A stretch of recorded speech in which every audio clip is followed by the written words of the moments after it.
Hello students, I welcome you once again to this channel Prabhavi competition. हमने सबका स्वागत करता हूं दोस्तों, और आशा और उम्मीद करता हूं कि आप सभी बहुत अच्छे होंगे और आपकी तैयारी भी बहुत अच्छे से चल रही होगी। दोस्तों, आज हम जो स्टार्ट करने जा रहे हैं वो है एंशिएंट हिस्ट्री। एंशिएंट हिस्ट्री बहुत इंपॉर्टेंट हो जाती है डिफरेंट एग्जामिनेशन के लिए, क्योंकि बहुत सारे क्वेश्चन इसमें आते हैं। ठीक है, तो क्विकली इसको मास्टर वीडियो में हम लोग कवर करेंगे। ठीक है, तो चलिए स्टार्ट करते हैं।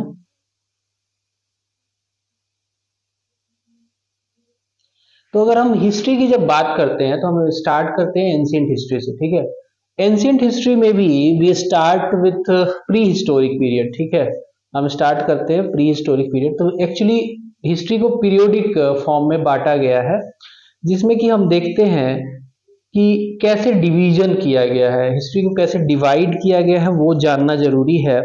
तो डिवीजन की माने तो डिवीजन बेसिकली दो बातों पे निर्भर करता है। वो एक है कि भाई आपके पास रिटन एविडेंसेस है कि नहीं है, दूसरी है कि आपके पास क्या आर्कियोलॉजिकल एविडेंसेस हैं।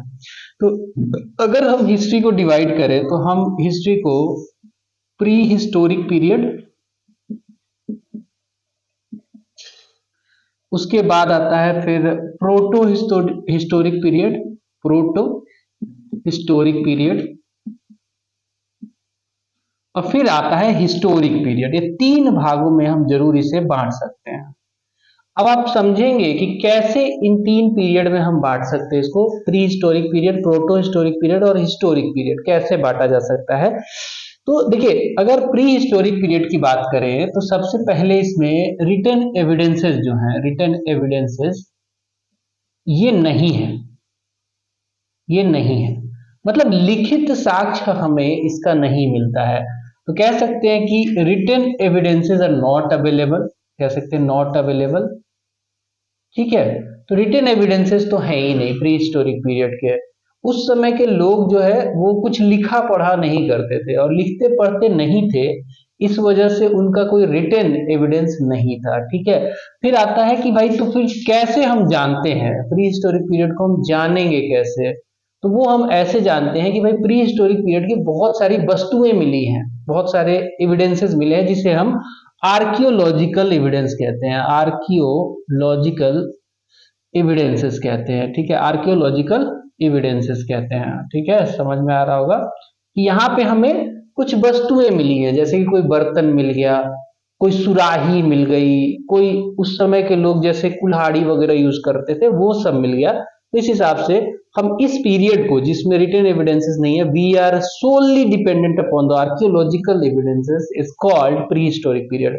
इसका एक अच्छा एग्जांपल अगर देखेंगे तो इसका एक अच्छा एग्जांपल आपको देखने को मिलता है स्टोन एज का। ठीक है, स्टोन एज सिविलाइजेशन का। ठीक है, तो यहाँ पे लिखिएगा कि इसका एक अच्छा एग्जांपल जो है वो स्टोन एज है। स्टोन एज सिविलाइजेशन जो हुआ करती थी वो जो थी बेसिकली वो एक कह सकते हैं कि प्री हिस्टोरिक पीरियड से बिलोंग करती थी।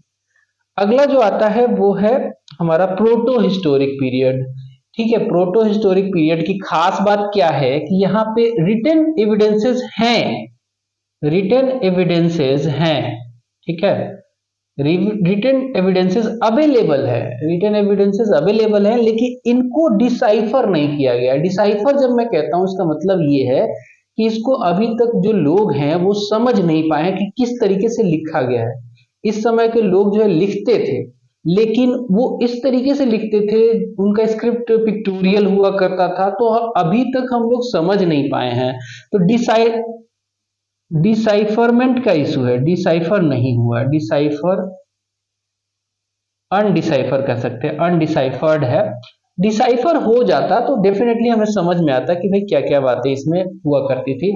दूसरी बात यह है कि इसमें आर्कियोलॉजिकल एविडेंसेस खूब मात्रा में है, आर्कियोलॉजिकल एविडेंसेस हैं, और ये एविडेंसेस जो हैं हमें सोली इन्हीं पे डिपेंड करना पड़ता है। चूंकि रिटन एविडेंसेस होने के बावजूद भी हम जो है आर्कियोलॉजिकल एविडेंसेस पे डिपेंड करते हैं, क्योंकि आर्कियोलॉजिकल एविडेंसेस ही उसी पे ही डिपेंड करना पड़ेगा। रिटन एविडेंस को हम डिसाइफर नहीं कर पाए हैं। तो इसका एक अच्छा एग्जाम्पल है इंडस वैली सिविलाइजेशन, IVC जिसे कहते हैं। इंडस वैली सिविलाइजेशन जो है इसका एक बेहतरीन एग्जाम्पल है, जहां पे हमें रिटन एविडेंसेस में मिले हैं, आर्कियोलॉजिकल एविडेंसेस में मिले हैं, लेकिन solely we have to depend upon archaeological evidences.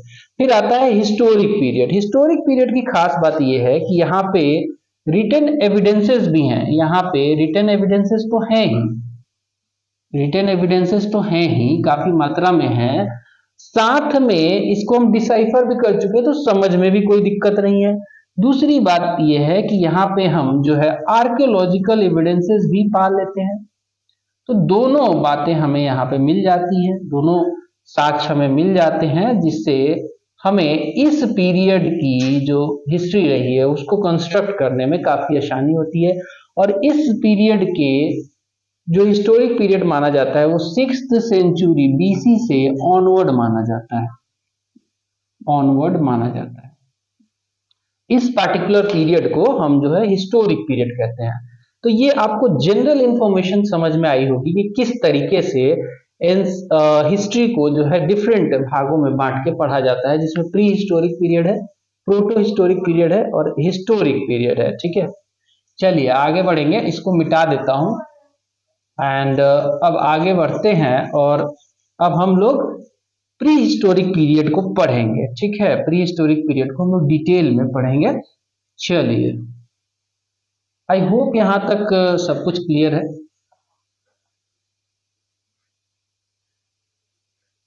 ठीक, तो चलिए हम अब बात करेंगे स्पेसिफिकली प्री हिस्टोरिक पीरियड में बात कर रहे हैं, तो we will start with stone age. Stone age से स्टार्ट करेंगे। स्टोन एज का मतलब ये है कि इस समय की जो सोसाइटी थी, जो सिविलाइजेशन थी, जो लोग थे, वो बेसिकली स्टोन के टूल्स पे डिपेंड करते थे। आज के डेट में जितने हम एडवांस हो चुके हैं, जहाँ पे डिफरेंट मेटल्स यूज किया करते हैं, वो मेटल इस समय नहीं हुआ करता था, इस समय नहीं हुआ करता था। तो स्टोन एज को 3 भागों में बांटा जा सकता है। ये 3 जो भाग हैं वो है पैलियोलिथिक, पैलियोलिथिक पीरियड बोलते हैं इसको, पैलियोलिथिक पीरियड। फिर आता है मेसोलिथिक पीरियड और फिर बाद में आता है नियोलिथिक पीरियड, नियोलिथिक पीरियड आता है। ठीक है, तो इन 3 भागों में डेफिनेटली हम स्टोन एज को बांट सकते हैं, पैलियोलिथिक पीरियड, मेसोलिथिक पीरियड और नियोलिथिक पीरियड। तो देखिए, पेलियोलिथिक पीरियड सबसे पुराना पीरियड था। पेलियो का मतलब होता है स्टोन, सॉरी ओल्ड, पेलियो का मतलब होता है ओल्ड, ये एक ग्रीक वर्ड है, लैटिन वर्ड है सॉरी, और लिथिक का मतलब होता है स्टोन। तो ओल्ड स्टोन हो जाएगा, ये पेलियोलिथिक का मतलब हो जाएगा ओल्ड स्टोन पीरियड। ठीक है, ओल्ड स्टोन पीरियड। मेसो मतलब होता है मिडिल और लिथिक मतलब स्टोन अगेन, तो मिडिल जो है स्टोन पीरियड होगा ये। नियो मतलब होता है नया, नियो मतलब होता है नया और लिथिक मतलब स्टोन, तो नया जो स्टोन का पीरियड था उसे नियोलिथिक पीरियड कहा जाता है। अब इस पेलियोलिथिक पीरियड को 3 भागों में बांटा गया है, पेलियोलिथिक पीरियड को 3 भागों में बांटा गया है, that is lower palaeolithic period, lower palaeolithic period, फिर आता है मिडिल पेलियोलिथिक पीरियड,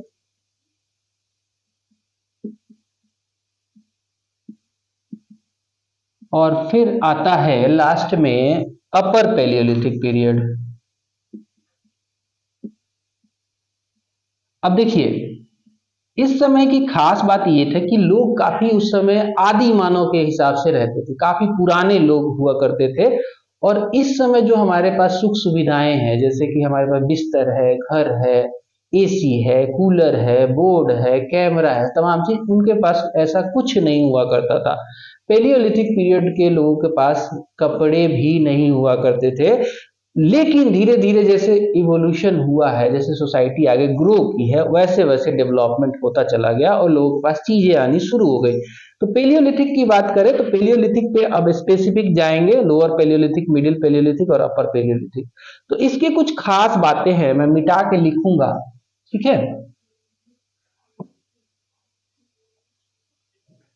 ये सोसाइटी हमारी जो है ना, लोग जो है बहुत इवॉल्व हुए हैं, उसी को हम समझने की कोशिश कर रहे हैं। ठीक है, चलिए तो पैलियोलिथिक को स्पेसिफिकली देखेंगे कि पैलियोलिथिक पीरियड क्या था, कैसे लोग, उसमें फीचर्स क्या थी। तो हम हेडिंग डालेंगे पैलियोलिथिक। ठीक है, पैलियोलिथिक पीरियड हेडिंग है हमारा। अब दोस्तों देखो, पैलियोलिथिक मैंने जैसा कि बताया कि पैलियो एक जो है ऐसा वर्ड है जिसका मतलब होता है ओल्ड। इसका क्या मतलब होता है? ओल्ड। ओल्ड मतलब क्या है? पुराना। लिथिक का मतलब होता है स्टोन, यानी कि पत्थर।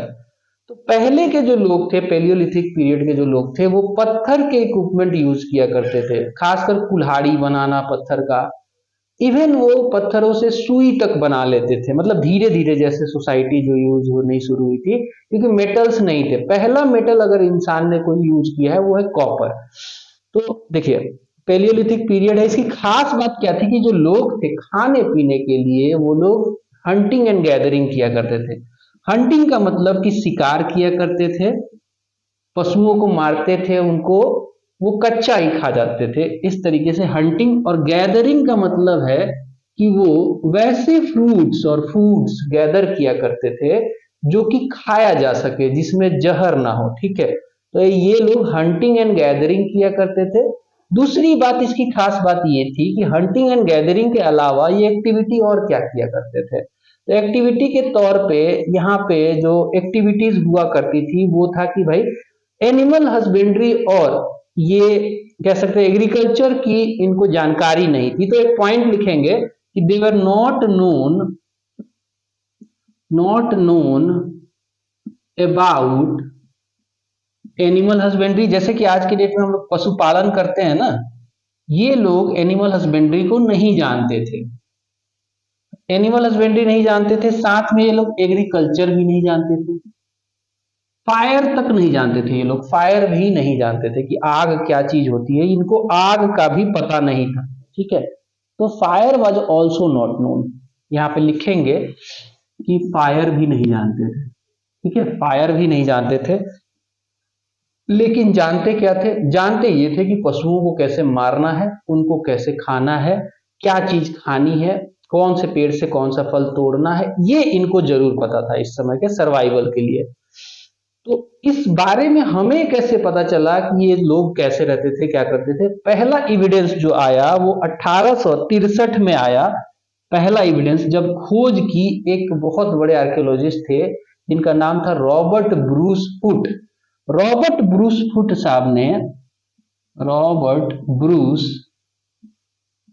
साहब ने एक इक्विपमेंट खोजा, जिस इक्विपमेंट को कुल्हाड़ी या फिर हैंड एक्स कहते हैं। हैंड एक्स, ठीक है। ये कुछ इस तरीके से मैं ड्रॉ कर देता हूं, हैंड एक्स दिखता कैसा है। ये इसकी मुठिया हो गई, यहां पे इसके लगा होता था ऐसा कुछ कुल्हाड़ी जैसा शेप। तो ये हैंड एक्स यूज किया करते थे। और ये जो एक्स था, ये इसमें जो ये था, ये पत्थर से, स्टोन से बना हुआ था, स्टोन से बना होता था। तो पहली बार 1863 में रॉबर्ट ब्रूस फुट ने हैंड एक्स की खोज कर ली। ठीक है, तो इस तरीके से हमें पैलियोलिथिक पीरियड के बारे में पता चला। मैंने आपको ये भी बताया कि जो पैलियोलिथिक पीरियड था वो 3 भागों में बटा था, जिसमें लोअर पैलियोलिथिक, मिडिल पैलियोलिथिक और अपर पैलियोलिथिक था। ठीक है, तो पैलियोलिथिक में इतना ही। आगे बढ़ेंगे हम और देखेंगे मेसोलिथिक पीरियड के बारे में। मिटा देता हूं,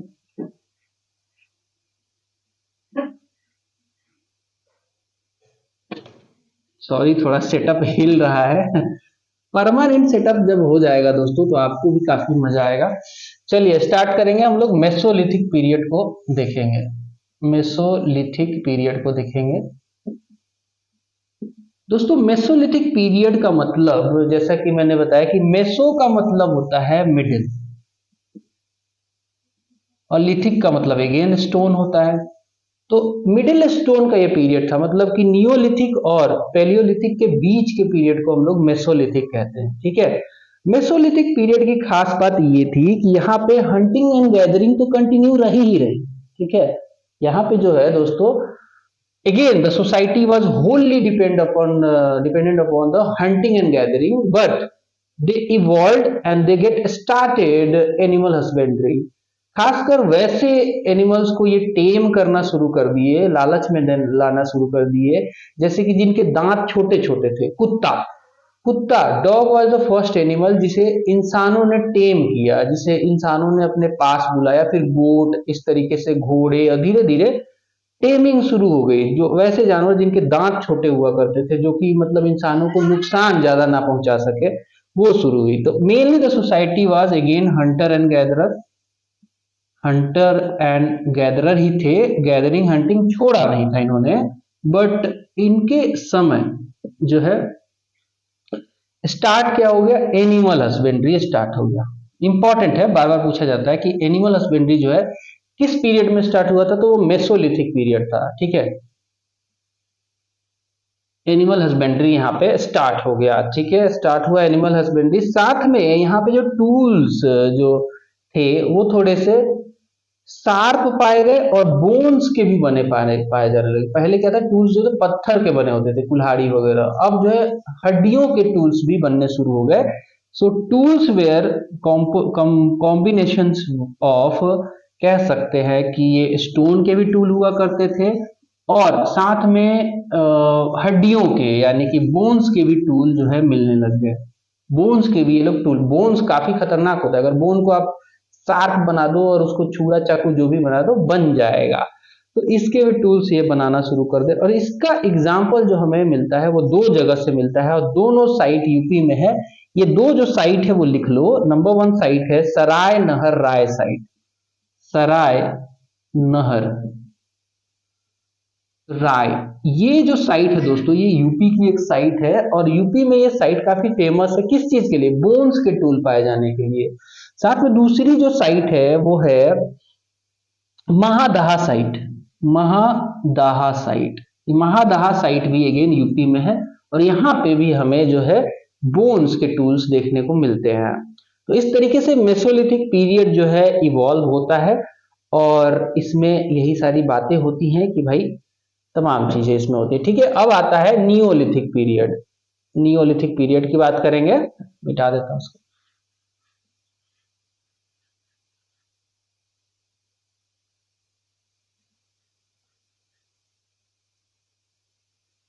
आई होप रिकॉर्डिंग माइक वगैरह सब सही चल रहा होगा।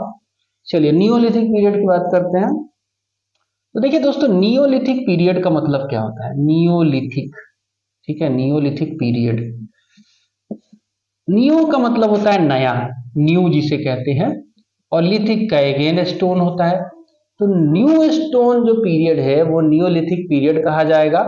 और इस पीरियड की खास बात ये थी कि इस समय सोसाइटी जो है काफी सेटल्ड होने लग गई थी। सोसाइटी काफी सेटल्ड होने लग गई थी, अपने पक्के मकान, मतलब पक्के तो नहीं कह सकते बट सेटल्ड लाइफ, जैसे पिट ड्वेलिंग होना, घर बनाना, इनको आ गया था सेटल्ड लाइफ। एनिमल हस्बेंड्री करना, व्हील की खोज, फायर की खोज, तमाम ऐसी चीजें शुरू हो गई थी। तो खास बात क्या थी, नंबर 1 नियोलिथिक पीरियड में खास बात ये थी कि इस समय जो है फूड ग्रेन का प्रोडक्शन स्टार्ट हो गया, यानी कि एग्रीकल्चर स्टार्ट है, एग्रीकल्चर स्टार्टेड। ठीक है, और बहुत बड़ी ये बात है कि एग्रीकल्चर का स्टार्ट होना। आपके खेत हो तो आप जनरली उसी खेत के आसपास घर बनाते हो। तो लोग जो है सेटल्ड लाइफ जो है जीना शुरू कर दिए। साथ में फायर का इन्वेंशन होना, फायर की खोज होना फर्स्ट टाइम नियोलिथिक पीरियड में, व्हील का खोज होना। इसके अलावा जो है कह सकते हैं कि ये सब जो है इनके मेजर अचीवमेंट है। व्हील, फायर, एग्रीकल्चर स्टार्टेड, ये सब मतलब सेटल्ड लाइफ की तरह से अब लोग जीना शुरू कर दिए थे। ये सब इसकी खास बात थी। अब इन सब खास बातों के अलावा कुछ साइट्स के बारे में जानना जरूरी है, जो कि नियोलिथिक पीरियड की साइट्स हैं। इन साइट्स को और इनके खास बातों को जानना जरूरी है कि क्या क्या वहां से हमें मिला है। तो हम बात करेंगे अब नियोलिथिक साइट्स की। ठीक है, नियोलिथिक साइट्स की बात करेंगे और देखते हैं पहला साइट। तो पहला साइट जो हमें नियोलिथिक पीरियड में देखने को मिलता है वो है लाहौर देवा। लाहौर देवा जो एक साइट है दोस्तों, लाहौर देवा, ये यूपी का साइट है।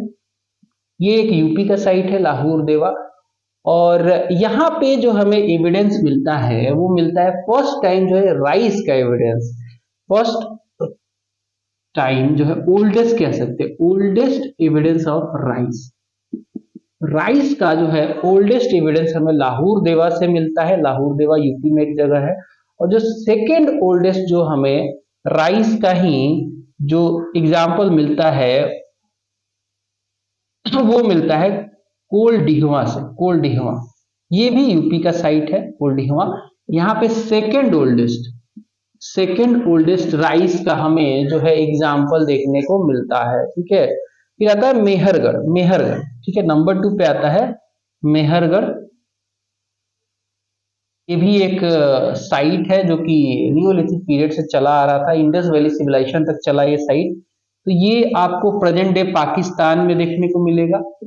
और बात करें इस साइट की तो यहाँ पे ओल्डेस्ट एविडेंस हमें देखने को मिला है, ओल्डेस्ट एविडेंस यहाँ पे हमें देखने को मिला है वीट या फिर बार्ली का, वीट या फिर जिसे हम बार्ली कहते हैं, इसका ओल्डेस्ट एविडेंस हमें मेहरगढ़ से देखने को मिलता है। फिर तीसरी जो साइट आएगी हमारी, वो साइट का नाम है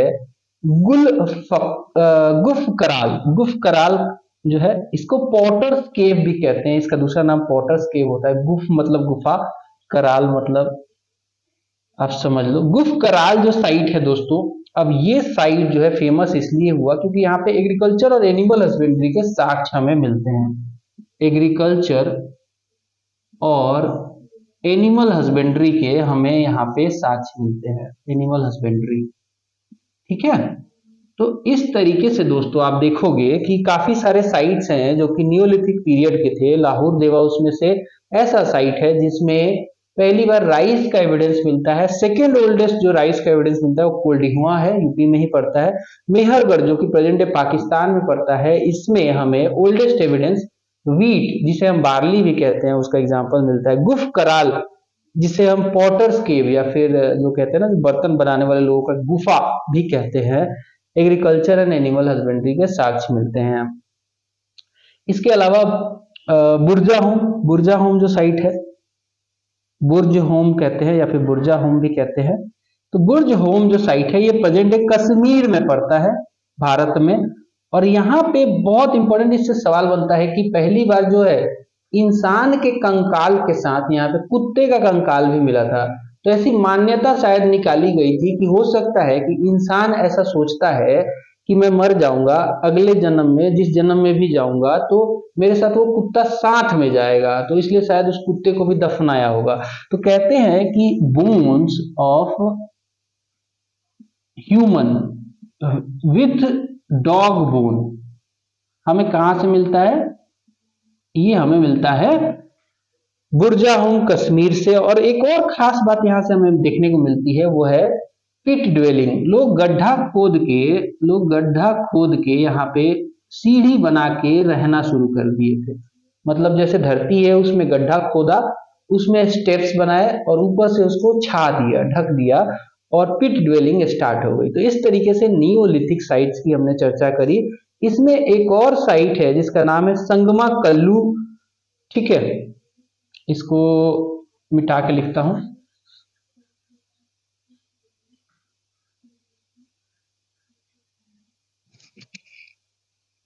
चलिए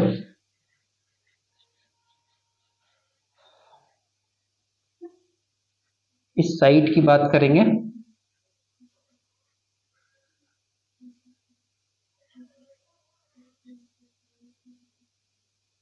इस साइट का नाम है दोस्तों संगना कल्लू, 5वां नंबर का साइट देखेंगे, संगना कल्लू साइट का नाम है। और ये साइट काफी फेमस है। साथ में इसके साथ पिकली हाल और एक और साइट है दोस्तों उतनूर। ये तीनों साइट जो है दोस्तों फेमस किस लिए है, क्योंकि यहाँ पे आस माउंड हमें मिला है, यानी कि लोगों ने शायद यहाँ पे आग जलाई होगी और आग जलने के बाद जो राख होता है जिसे ऐश कहते हैं, उसका ढेर हमें इन तीनों जगह से मिलता है, जो कि बताता है कि हाँ नियोलिथिक पीरियड में जरूर फायर जो है खोज हो गया था, इसलिए तो आस माउंड मिला है। इसके अलावा कुछ और साइट्स देखेंगे। ठीक है, जो कि ओवरऑल मतलब नियोलिथिक से नहीं, ओवरऑल स्टोन एज को बिलोंग करते हैं, उन साइट्स की बात कर लेते हैं। Some more sites we will discuss.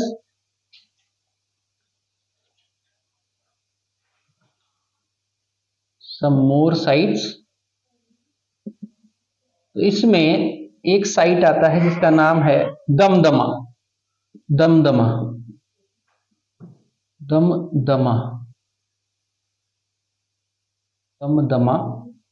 ठीक है, ये साइट जो है दमदमा, यहाँ पे जो एविडेंस पाएगा वो काफी एस्टोनिशिंग है। एक साथ एक ही ग्रेव में 3 ह्यूमन का कंकाल, 3 ह्यूमन स्केलेटन इन 1 ग्रेव। एक साथ एक ग्रेव में 3 ह्यूमन स्केलेटन का पाया जाना दमदमा। फिर दूसरा जो साइट आता है वो है आदमगढ़। तो दोस्तों आदमगढ़ एक ऐसा साइट है जो कि एमपी में पड़ता है। ठीक है, और यहाँ पे खास बात ये रही कि लास्ट फेज जो है मेसोलिथिक पीरियड का यहाँ पे देखा गया। लास्ट फेज जो था ये मेसोलिथिक पीरियड का, जहाँ पे एनिमल हस्बेंड्री स्टार्ट हुई थी।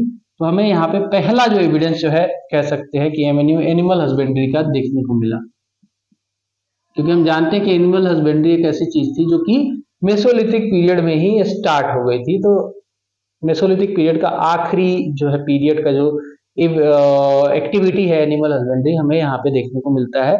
फिर अगला जो साइट आता है दोस्तों वो साइट है मेहरगढ़। मेहरगढ़ को तो मैं पहले भी बता चुका हूँ, यहाँ पे ऑफकोर्स पहला एविडेंस जो है वीट यानी कि बार्ली का मिलता है।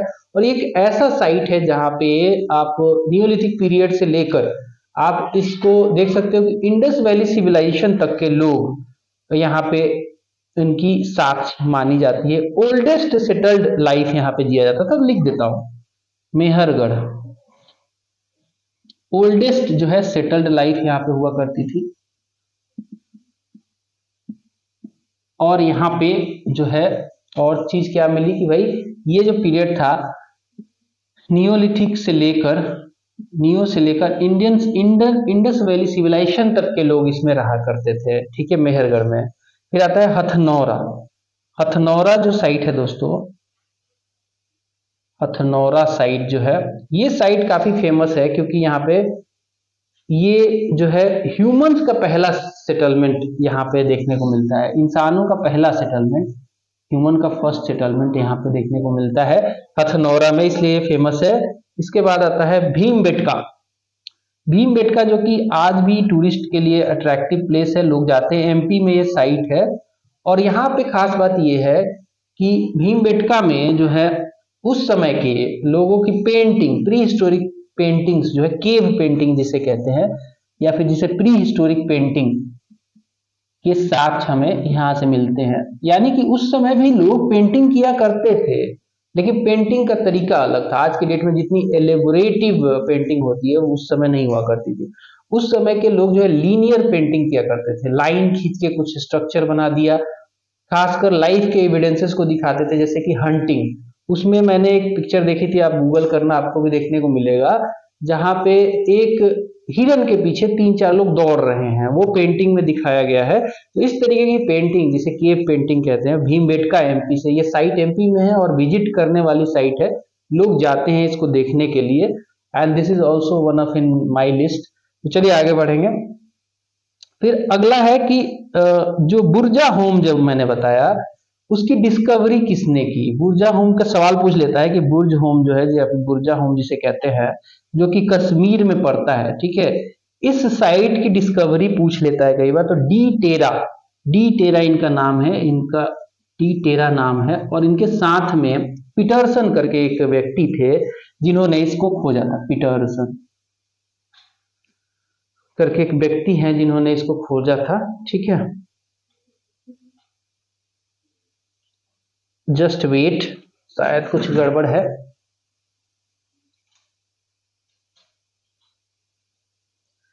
तो चलिए दोस्तों इसको मिटाते हैं और आगे बढ़ेंगे कुछ और फैक्ट्स के साथ। स्टोन एज अभी कंटिन्यू चलेगा दोस्तों, फिर कैल्कोलिथिक पीरियड आएगा, उसको भी देख लेंगे एक बार। चलिए,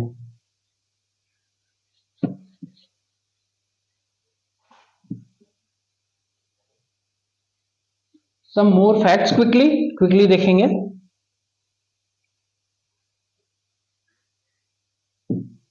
फिर इस वीडियो को वाइंड अप करेंगे, ठीक है। चलिए, तो कुछ और फैक्ट्स, सम मोर फैक्ट्स लिख देता हूं। फैक्ट्स बहुत जरूरी हैं आपके एग्जाम के पर्सपेक्टिव से। तो एक पूछ लेता है सवाल, बार बार पूछता है कि जो मिडिल पेलियोलिथिक पीरियड है, मिडिल पेलियोलिथिक जिसे पीरियड कहते हैं, उस पीरियड को ब्लेड पीरियड भी क्यों कहा जाता है, या फिर ब्लेड कल्चर भी क्यों कहा जाता है। मिडिल पैलियोलिथिक पीरियड को ब्लेड कल्चर कहा जाता है। ब्लेड कल्चर कहा जाता है, क्यों कहा जाता है, क्योंकि इसमें ब्लेड के इक्विपमेंट जो है ज्यादा, मतलब ब्लेड मतलब ऐसा नहीं कि आज के डेट पे ब्लेड, इसमें क्या है, पत्थर को शेप करके ब्लेड शेप बनाया जाता था, ठीक है, इसलिए इसको ब्लेड कल्चर भी कहा गया है। साथ में एक पूछता है सवाल कि मेसोलिथिक पीरियड का जो है इंफॉर्मेशन भारत में कब मिला। तो मेसोलिथिक पीरियड का साक्ष्य जो है भारत में 1867-68 में हमें देखने को मिलता है, ठीक है, ये भी सवाल पूछ लेता है। फिर अगला सवाल पूछता है कि लाहौर देवा के बाद जो सेकेंड ओल्डेस्ट साइट है उसमें उसका साइट का नाम क्या है। तो साइट का नाम जैसा कि मैंने पहले ही बता दिया, कोल्डिहवा है, जो कि यूपी में ही पड़ता है। तो साथ में ये भी सवाल पूछ लेता है कि लाहौर देवा जो साइट है उसमें राइस का एविडेंस कब से कब के बीच में मिला है। लाहौर देवा जो साइट है, जो कि यूपी का एक साइट है, जहां पे हमें राइस का साक्ष्य मिलता है। तो ये पूछता है कि कब से कब पीरियड तक ये साक्ष्य मिला है। तो ये 9000 बीसी से लेकर हमें ये साक्ष्य देखने को मिलता है 7000 बीसी तक। तो ये फैक्ट थोड़ा सा याद रखेंगे, facts are very important. Then पूछता है कि एविडेंस का जो ये मेहरगढ़ से जो एविडेंस मिला है व्हीट और बार्ली का, वो कब का मिला है। तो 7000 बीसी का है वो, that is not required again. Then एक पूछता है कि पहला एविडेंस वर्ल्ड में कॉर्न का कॉर्न लिख देता हूं, फर्स्ट एविडेंस वर्ल्ड में कहां से मिला है हमें। ये वर्ल्ड की बात की जा रही है, इंडिया की खाली बात नहीं की जा रही है, कि कॉर्न जो कि मक्का होता है उसका साक्ष्य वर्ल्ड में सबसे पहले कहां मिला है।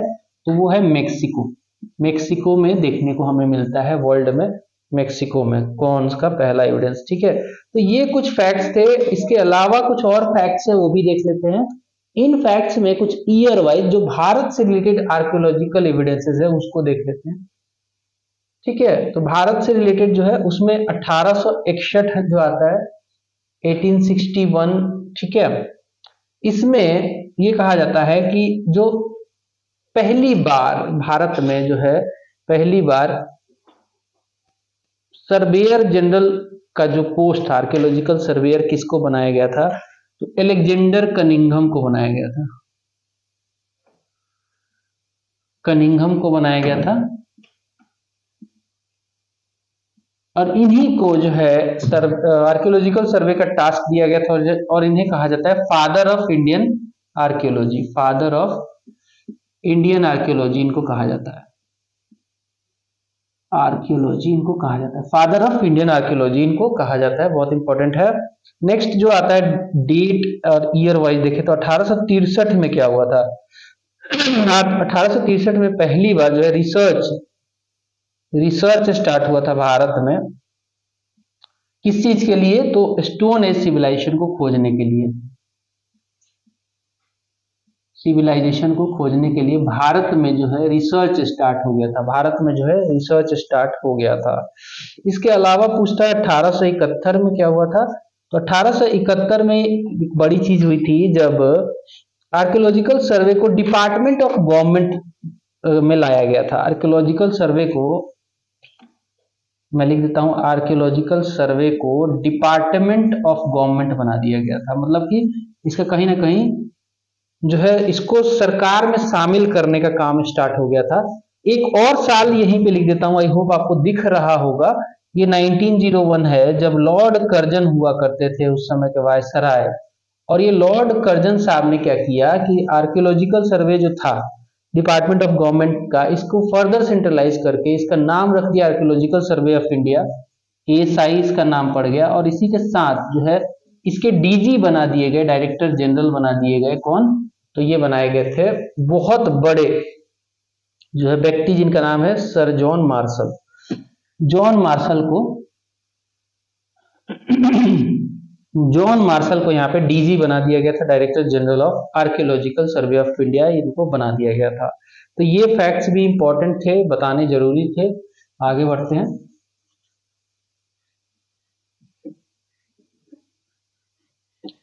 स्टोन एज को, कैल्कोलिथिक एज को पूरा खत्म करेंगे, फिर हम इंडस वैली सिविलाइजेशन पे जाएंगे अगले टॉपिक पे, ठीक है। चलिए,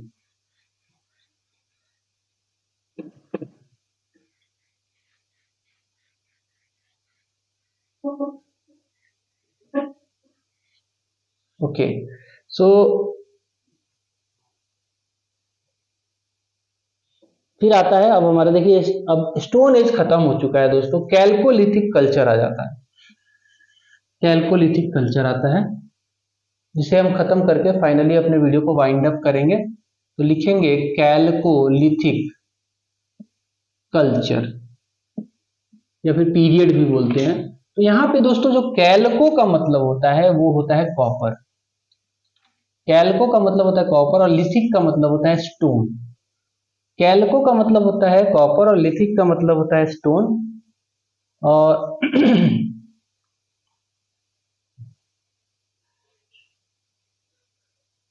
कैल्कोलिथिक पीरियड की बात करें तो ये पीरियड जो है कॉपर और स्टोन के टूल्स के बने होने के कारण काफी फेमस होता है।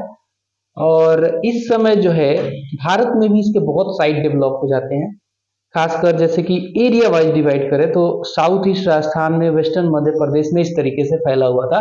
तो एक एक करके इन साइट्स को देखेंगे और वहां की खास बातों को देखेंगे। मैंने बताया कि यहाँ पे कॉपर और स्टोन का मिश्रण शुरू हो गया था यूज में। तो पहला जो साइट आएगा हमारा साउथ ईस्ट राजस्थान में आएगा। साउथ ईस्ट राजस्थान में आएगा। और साउथ ईस्ट राजस्थान में जो पहला साइट आएगा वो है बनास कल्चर जिसे कहते हैं, जो कि बनास वैली में लोकेटेड था। बनास कल्चर कहते हैं और ये बनास वैली में लोकेटेड था।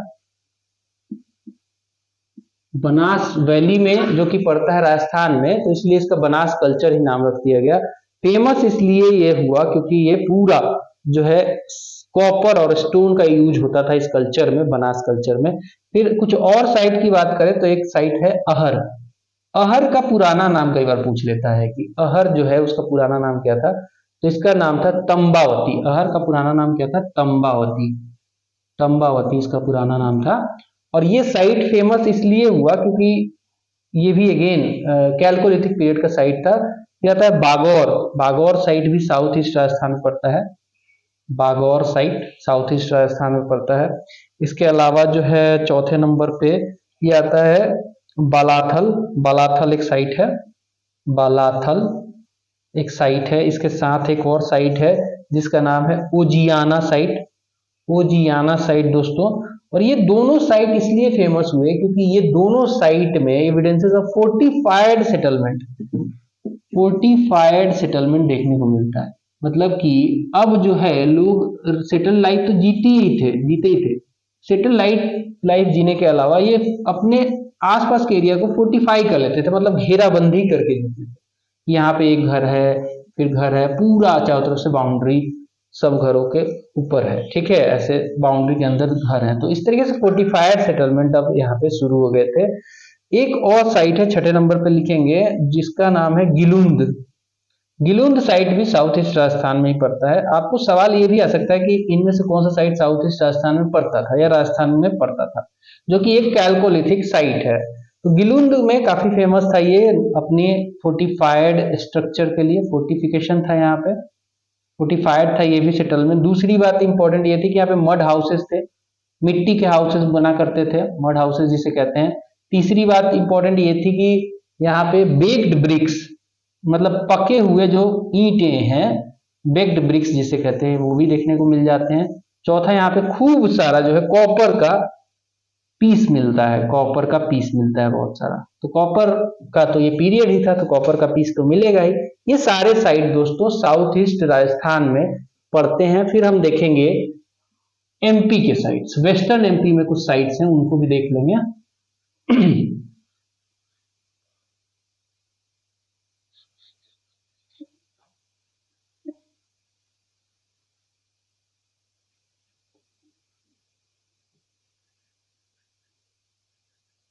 तो चलिए अब हम बात करेंगे वेस्टर्न मध्य प्रदेश के कुछ साइट्स के बारे में जान लेते हैं। तो वेस्टर्न मध्य प्रदेश में दोस्तों जो साइट्स हैं, वेस्टर्न एमपी लिख देता हूं, इसमें जो साइट है नंबर 1 वो है मालवा साइट। अब मालवा साइट तो ऑफकोर्स कैलकोलिथिक पीरियड का साइट था ही, साथ में इसलिए भी फेमस था क्योंकि यहाँ पे स्पिनिंग व्हील और स्पिंडल का एग्जाम्पल मिलता है। स्पिनिंग व्हील जिसे पॉटर्स व्हील भी कहते हैं ना, जिसमें बर्तन बनता है मिट्टी का, और स्पिंडल का भी एग्जाम्पल यहाँ पे हमें देखने को मिलता है। ठीक है, दूसरा जो साइट है वेस्टर्न एमपी का वो है कायथा। कायथा साइट की खास बात दोस्तों ये है कि कायथा जो साइट है यहाँ पे फोर्टिफाइड हाउसेस या फिर कॉलोनीज कह सकते हैं, फोर्टिफाइड कॉलोनीज देखने को मिलते हैं। अब आप कहोगे कि फोर्टिफाइड सेटलमेंट देखा था, फोर्टिफाइड कॉलोनीज आ गई, मतलब लोग जो है गुच्छों में रहना शुरू कर दिए, एक कॉलोनी में कुछ हाउसेज हैं, दूसरी कॉलोनी में कुछ हाउसेज हैं, इस तरीके से। और यहाँ पे बैंगल्स के भी साक्ष्य मिलते हैं, वो भी 28 इन नंबर। बैंगल्स भी यूज होना शुरू हो गया कायथा साइड में। फिर आता है थर्ड साइड, ये है एरन साइड, जो कि काफी फेमस है अपने आर्ट एंड कल्चर के लिए, क्योंकि यहाँ पे बराह की जो प्रतिमा मिली है विष्णु के फॉर्म की, वो भी यहाँ पे देखने को मिलता है। एमपी का ये साइट है। और एरन साइट में अगेन फोर्टिफाइड सेटलमेंट देखने को मिलता है, फोर्टिफाइड सेटलमेंट देखने को मिलता है एरन में। चौथा जो साइट है इसमें नवाद टोली, नवाद टोली एक साइट है। और ये साइट जो है फेमस है किस चीज के लिए, तो ये जो है इसको स्क्वायर और सर्कुलर हाउसेस के लिए फेमस है। यहाँ पे जो हाउसेस है दोस्तों वो स्क्वायर शेप के हैं और सर्कुलर शेप के भी पाए गए, सर्कुलर शेप और स्क्वायर शेप के यहाँ पे घर बने थे। स्क्वायर मतलब इस तरीके के हाउसेस और सर्कुलर मतलब इस तरीके के भी हाउसेस हमको देखने को मिलते हैं यहाँ पे। तो ये कुछ वेस्टर्न एमपी के साइट्स हैं। अब कुछ और साइट्स की बात करेंगे, वेस्टर्न महाराष्ट्र की साइट्स कुछ बात कर लेते हैं। वेस्टर्न महाराष्ट्र के कुछ साइट्स की बात कर लेंगे।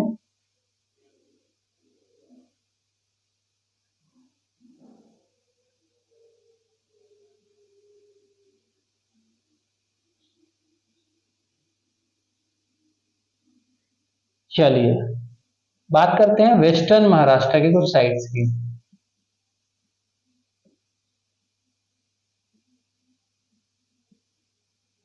तो वेस्टर्न महाराष्ट्र के साइट में नंबर 1 आता है दोस्तों, इस साइट का नाम है अहमदनगर साइट। अहमदनगर साइट, ये ऑफकोर्स कैलकोलिथिक कल्चर का एक साइट है। यहाँ पे कुछ जो जॉर्वे कल्चर है, नेवासा, दाइमाबाद, ये 3 साइट है। ठीक है, जॉर्वे, जॉर्वे तो पूरा कल्चर ही कहा जाता है नाम। फिर अगला साइट आता है नेवासा, नेवासा के बाद साइट आता है दाइमाबाद, दाइमाबाद जो कि मतलब ये दाइमाबाद जो साइट है ये इंडस वैली सिविलाइजेशन तक चला था। और ये जो है दाइमाबाद जो है इसको कहते हैं वेस्टर्न मोस्ट साइट भी कहा जाता है इसको। तो जॉर्वे, नेवासा और दाइमाबाद 3 साइट। तीनों साइट की खास बात यह है कि नेवासा में जूट के एविडेंस मिलते हैं, जूट की खेती के एविडेंस मिलते हैं नेवासा में।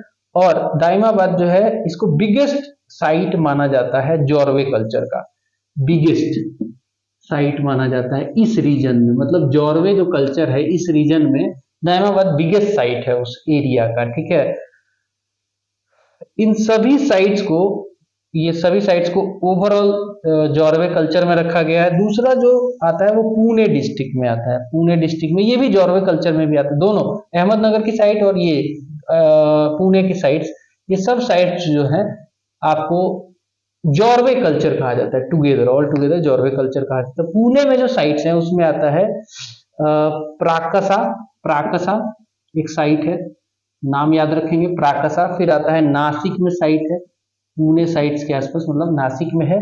फिर आता है इनाम गांव, इनाम गांव काफी फेमस इनाम गांव। और चंदोली, चंदोली साइट है, चंदोली, चंदोली के अलावा सोने गांव साइट है, सोने गांव। ये सब साइट जो हैं कैलकोलिथिक साइट्स हैं। और ये सभी साइट्स की खास बात ये है, इनमें से इनाम गांव की एक हाउस मिला है इनाम गांव में, जहां पे 5 कमरे हैं, 5 कमरे हैं हाउस में। ठीक है, 5 रूम हाउस मिला है यहाँ पे। इसके साथ इनाम गांव में ही फोर्टिफाइड सेटलमेंट सराउंडेड बाय मोट मदर गॉडेस की स्टैचू मदर गॉडेस की स्टैचू भी हमें इनाम गांव से मिलता है, और ये पूछा जाता है बार बार एग्जाम मदर गॉडेस की स्टैचू के बारे में। तो ये पुणे साइट्स हो गई। अब हम देख लेंगे वेस्टर्न महाराष्ट्र हो गया, अब ईस्टर्न इंडिया के कुछ साइट्स देख लेंगे और फिर फाइनली जल्दी से हम इसे खत्म करेंगे। ऑलमोस्ट खत्म हो चुका है हमारा ये पार्टिकुलर सेशन। फिर अगले सेशन में हम लोग इंडस वैली सिविलाइजेशन की चर्चा करेंगे। तो आई होप आपको ये वीडियो पसंद आ रही है, पसंद आई तो लाइक शेयर सब्सक्राइब जरूर करना, ठीक है। चलिए अब हम बात कर लेते हैं ईस्टर्न इंडिया की साइट्स के बारे में। ईस्टर्न इंडिया की साइट्स के बारे में बात कर लेते हैं। ईस्टर्न इंडिया की साइट्स की बात करें तो यहाँ पे आता है पंडू रजर ढीबी, एक साइट है Pandu Rajar Dhibi site, Dhibi site, Pandu Rajar Dhibi site है। और दूसरा साइट जो है वो महिसा दल साइट कहा जाता है। नाम याद रखेंगे, इतना कुछ इसमें इंपॉर्टेंट है नहीं, ये दो साइट बस याद रखेंगे। फिर और कुछ प्लेसेस में देखें तो बिहार में बहुत फेमस साइट्स हैं। बिहार की बात करें तो बिहार में एक आता है चिरांद, जो कि सारण डिस्ट्रिक्ट में पड़ता है। कैल्कोलिथिक कल्चर का बहुत बड़ा साइट है। सेनुआर है, सेनुआर। फिर आता है सोनपुर और ताराडी, सोनपुर एंड ताराडी। ये जो है ये साइट्स जो है बिहार की साइट्स है। और ईस्टर्न यूपी में भी कुछ साइट हैं, इनका नाम लिख देता हूं। ये भी कैल्कोलिथिक कल्चर से बिलोंग करती हैं, खासकर खैराडीह और नरहन, खैरा डीह एंड नरहन, नरहन ये साइट भी कैल्कोलिथिक साइट है। सो ओवरऑल दोस्तों इतना ही था इस पर्टिकुलर सेशन में। आई होप आपको कि ये वीडियो पसंद आया, लाइक शेयर सब्सक्राइब जरूर करना। ऐसे वीडियोस लगातार देखते रहने के लिए मिलेंगे अगले वीडियो में। Bye bye.